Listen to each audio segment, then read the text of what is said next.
พี่น้องหัวหน้าโจยมนินทร์ประกาศสิสร้างหนังให้น้องอุ๋งอิงผลเรื่องเพราะเอาไหม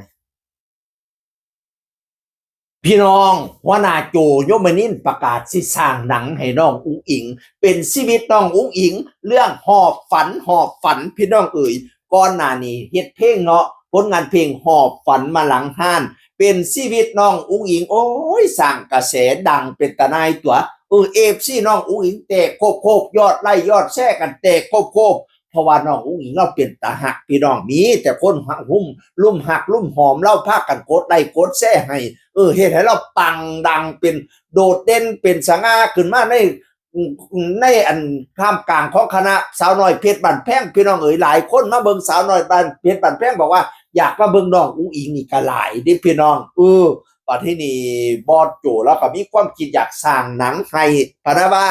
เรื่องหอบฝันนั่นละตอนนั้นเป็นเพลงบัดนี้มาเป็นหนังเรื่องหอบฝันพี่น้องเอ๋ยเอฟซีหลายคนก็เข้าไปเสียโอ้ยสร้างเลยหัวหน้าสร้างเลยพอโจสร้างเลยบอสโจพะนะว่าปังแน่นอนครับผมล่อครับผมให้เฮงๆปังคือเก่าเด้อย่ายสิรอดติดตามอยู่ตลอดเหมือนเดิมล่อครับรีบเลยอยากดูถ้าเบิ่งอยู่เด้อบอสว่าซั่นว่าหลายคนเข้ามาเสียพี่น้องเอ้ยกลุ่มปิดเป็นสิบัตรละ500ก็สิซื้อเบิ่งว่าซั่นปาดมาใจแค่ว่ารุ่นหนังจะเริ่มตอนไหนเอาตอนเริ่มตอนจากอุบลหรือเริ่มตอนจากบ้านน้องคู่บ่ล่ะอุ้ย FC ละหลายแต่ว่าก่อติดชีวิตน้องอุ๋งอิงแหมขนลุกอยากเบิ่ง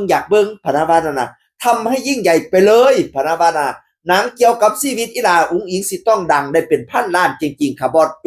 หอบฝันพันล้านว่าซั่นว่าปาดมาใส่สโลแกนดีใช่ปะหอบฝันพันล้านให้ได้พันล้านอีหลีเด้อชีวิตอีหลาอุ๋งอิงพี่น้องกับท่องเรื่องหอบฝันซึ่งจะเปิดกล้องมาเดือนพฤศจิกายนนี้หัวหน้าโจประกาศแล้วว่าสิเปิดกล้องพฤศจิกายนนี้พี่น้องเอ๋ยแต่ว่าสิท้ายไปจักเดือนสิปิดกล้องตอนไหนรอฟังข่าวอีกเที่ยนึงสิบวงสรวงตอนไหนรอฟังข่าวอีกเที่ยนึงแต่แย้มบอกมาว่าจะเปิดกล้องเดือนพฤศจิกายนนี้ไก่เฮ่งๆปังๆให้ดังๆเด้อหนังเลี้ยงหอบฝันชีวิตอีหลาอุ๋งอิงพี่น้องเอ๋ยเดือนนี้บางอันนั้นเราก็หวังพึ่งไปทอดกฐินอยู่บ้านเราเด้เราเป็นเจ้าภาพไงพี่น้องเอ๋ยตั้งกองกฐินอยู่บ้านเรานั่นแล้วกฐินจากแม่เอฟซีพ่อเอฟซีโอนเข้าไปยอดกฐินเด้อยอดกฐินน้องอุ๋งอิงเด้อ5,9,312 บาท5,9,312 บาทอันนี้คือยอดจาก FC พ่อแม่พี่น้องโอนเข้าไปกฐินจากท่านอื่นๆมันนี่มาร่วมเบ็ดเสร็จกับครอบครัวน้องอุ๋งอิงร่วมแล้วเบ็ดเสร็จได้771,269 บาท771,269 บาทสาธุให้คำให้คุณให้ร่ำให้รวยเด้ท่านเงินก็ได้เงินกลับมา